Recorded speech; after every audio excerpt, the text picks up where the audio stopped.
manos, esse é um vídeo muito interessante porque, como todo mundo sabe, o Flamengo joga amanhã. Mas um grande economista aqui num podcast explicou como o Flamengo se tornou um dos clubes, ou o clube mais rico. É o clube mais rico do Brasil. O Real Madrid da América Latina. E eu quero que vocês me acompanhem. Vamos lá ver, manos, como é que o nosso time se tornou o mais rico do solo brasileiro. Se liguem só nisso. E me ajudem a chegar aos 35 mil inscritos. É básico pra vocês, é básico. O Flamengo que... Aí ele não vai esconder o clubismo dele. A análise é imparcial no caso do Flamengo. Né? Vem pra cá, Bruno Chataque, nosso querido. Olha, veio até com um caderninho aqui. Traga a sua cadeira, sente aqui do meu ladinho. E agora vamos falar do Flamengo.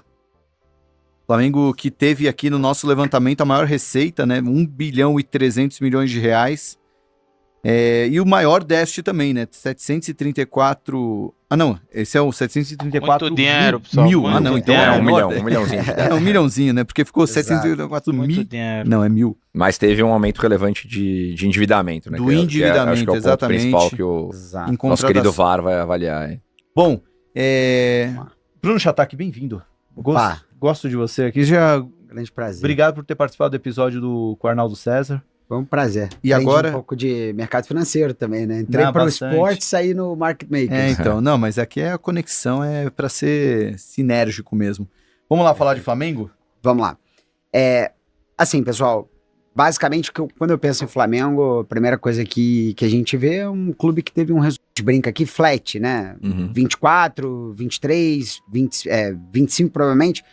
São anos que o Flamengo basicamente tem feito o dever de casa, né? Uma receita recorrente acima do bilhão, né? Portanto, um clube que não depende da venda de jogadores, isso é muito positivo. Um clube que, para um orçamento, para um universo, né, de 1,337 bi de reais, você ter um déficit de 1 milhão de reais é nada, né? Um investimento em futebol na casa de 930 milhões de reais. Assim, eu te diria que o Flamengo hoje, ele tá fazendo tudo dentro dos conformes, né? Só muito legal você ter falado isso mesmo, né, Chata? Porque praticamente 1,2 bilhão de receita recorrente, né? Então, Perfeito. no levantamento que a gente fez de receita recorrente, absurdamente o maior do Brasil. 94% da receita é recorrente. Exato, é algo que mostra que o clube vem fazendo um dever de casa, porque a gente tem que pensar nessas receitas como parte publicitária, comercial, match day, plano de sócio-torcedor, venda de produtos, todo o que a gente chama de ecossistema, né? Que traz aí, quando a gente falou aqui de São Paulo, de Corinthians, é o que a gente projeta que esses clubes podem arrecadar, né? Então, quando a gente olha para um clube como o Flamengo, você pensa nisso. O grande problema do Flamengo, e aí... Chata, posso só fazer um Imagina, parênteses fica à antes vontade. de você falar sobre o problema? Porque tem um lado que é importante valorizar nisso que você falou, né? O Flamengo tá andando quase como um reloginho nos últimos anos aí, né? A receita cresce consistentemente, a receita não recorrente. Mas quando você olha na prática, e essa ressalva é muito verdadeira para Flamengo e para Palmeiras, principalmente, chovendo no molhado aqui, você tem que olhar para os pormenores do dia a dia, né? O que isso quer dizer? Que a receita continua crescendo de forma consistente. Que o patrocinador é bem atendido, que o cara renova contrato, que o cara aumenta o valor que ele investe no clube na renovação de contrato, que o sócio-torcedor está sendo bem tratado e o cara vê valor em continuar pagando, o churn do sócio-torcedor é menor.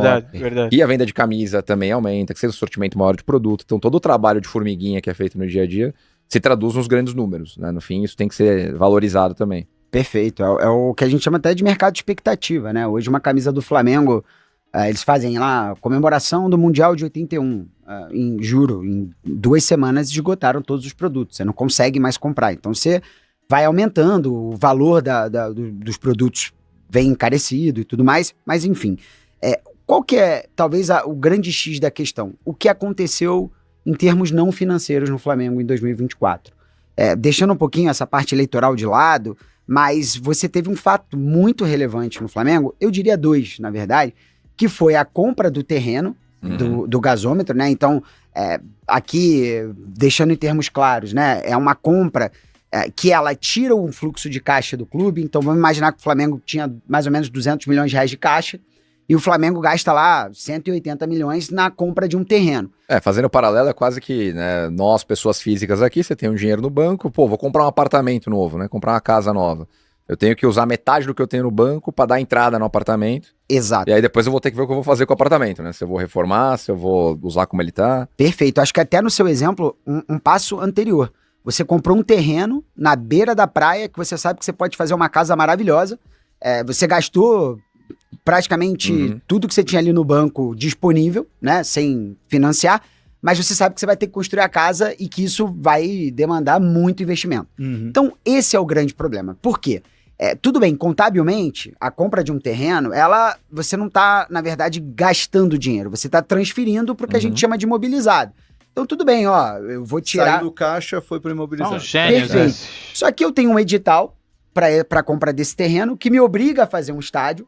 Esse mesmo edital, agora até juridicamente estão tentando flexibilizar com a Caixa, enfim, mas obriga que isso seja feito até 2029, a um custo que inicialmente estava orçado em 2,5 bilhões de reais, mas que na verdade a gente aqui sabe como é obra, né? Vai para 4, vai para 5, a gente não sabe. Então, o grande problema aqui o Flamengo hoje, se ele não quiser fazer como o Palmeiras para ter um sócio, né, em sua arena e ter que sair para ceder shows e tudo mais, dentro desse universo do que o Flamengo arrecada e do que o Flamengo gasta com o seu futebol, o Flamengo tem um grande problema para conseguir erguer esse estádio. Sendo que, em qualquer obra, se você está falando em 5 anos, você não pode chegar para construir um estádio e falar, olha, eu vou destinar 300 milhões, a não ser que você vá a mercado de capitais e faça uma operação estruturada, conforme o Pedro acabou de explicar aqui. Então, isso chamou muito a atenção, principalmente num segundo fator, que foi o gasto em elenco no Flamengo no ano de 2024. Então vamos pensar que o Flamengo, pela primeira vez em 5 anos, não teve uma venda relevante de jogadores. Algumas negociações ali ficaram frustradas e tudo mais. E o Flamengo vai lá e gasta 415 milhões de reais na aquisição de jogadores, trazendo Alcaraz, Plata, De La Cruz, Ortiz, para um elenco que já era sabidamente farto. Então quando você tem esse tipo de diagnóstico, você não olha um clube que está se preparando para fazer uma obra, né, para construir. E aí esse é o ponto que muitas das análises trouxeram isso como ali um alerta, mas que efetivamente não tratam do Flamengo de hoje, mas o perigo do Flamengo de 2025, né?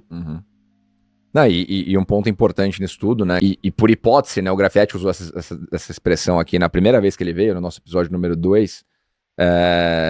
Essa ordem de diferença entre o primeiro e o segundo que mais investe é nível de Alemanha, né? De Bayern de Munique, com Borussia Dortmund, com Bayer Leverkusen. Claro que as realidades não são equiparáveis, mas o Flamengo e a cobrança da torcida, né? O Chatak pode me corrigir aqui se eu estiver errado. O Flamengo, pelo nível de investimento que tem, deveria ganhar mais, né? É o que a torcida cobra, né? Eu pessoalmente acho que compete muito bem, ganhou a Copa do Brasil ano passado, querendo ou não, né? No meio disso tudo.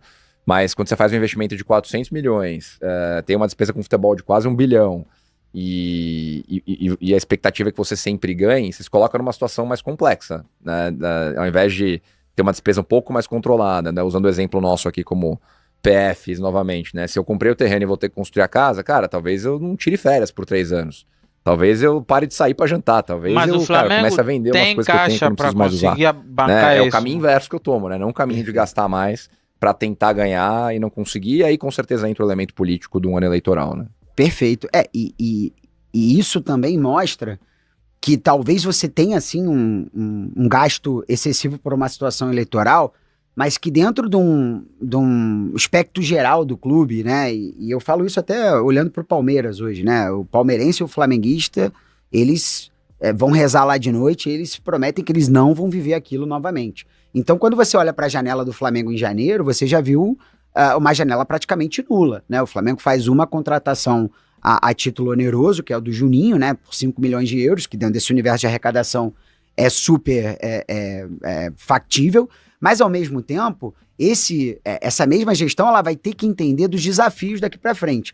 Vou dar um dado aqui para vocês que ninguém está pensando e falando nisso, mas pelo novo pacote de receitas televisivas, né, dos direitos de transmissão, independente se Libra ou LFU, as discrepâncias foram reduzidas. Talvez não como os clubes queiram, mas é fato que Flamengo, Palmeiras vão arrecadar menos em direitos de televisão. Então vamos pensar, eu tenho o gasto que é o dobro do Palmeiras em gestão de futebol, mas eu vou reduzir a minha receita de televisão, portanto, eu vou ter que caprichar lá em mais patrocínio, mais direitos de atletas vendidos, mais match day, mais sócio-torcedor, e isso é algo imprevisível, que o clube vai ter que trabalhar dia a dia, e além disso eu ainda tenho que destinar um dinheiro para construir o estádio. Então, hoje, o grande problema não é o que aconteceu no Flamengo, mas é o que a gente pode ter como algo que leve o Flamengo a um patamar mais preocupante, tá?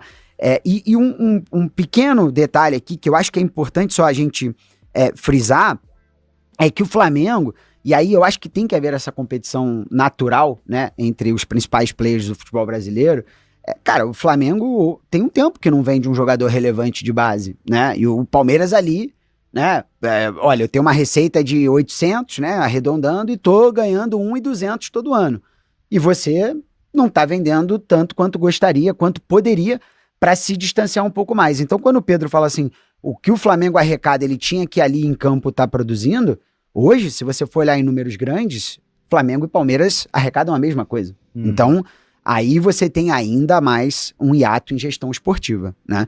Porque, afinal, a gente fala de finanças, mas ainda são 4 linhas, 2 balizas e 22 jogadores, né? Mas é impressionante, são coisas que às vezes, né? Eu, por exemplo, que não sou das finanças, não entendi lá muita coisa, mas o que eu posso vos dizer é que o Flamengo hoje tem a capacidade de arrecadar muito dinheiro, muita comissão, por causa dos fãs, por causa das coleções, por causa de toda a estrutura que o time criou. E o BAP recebeu isso tudo na mão dele, ele não pode destruir. Ponto. Ele não pode destruir.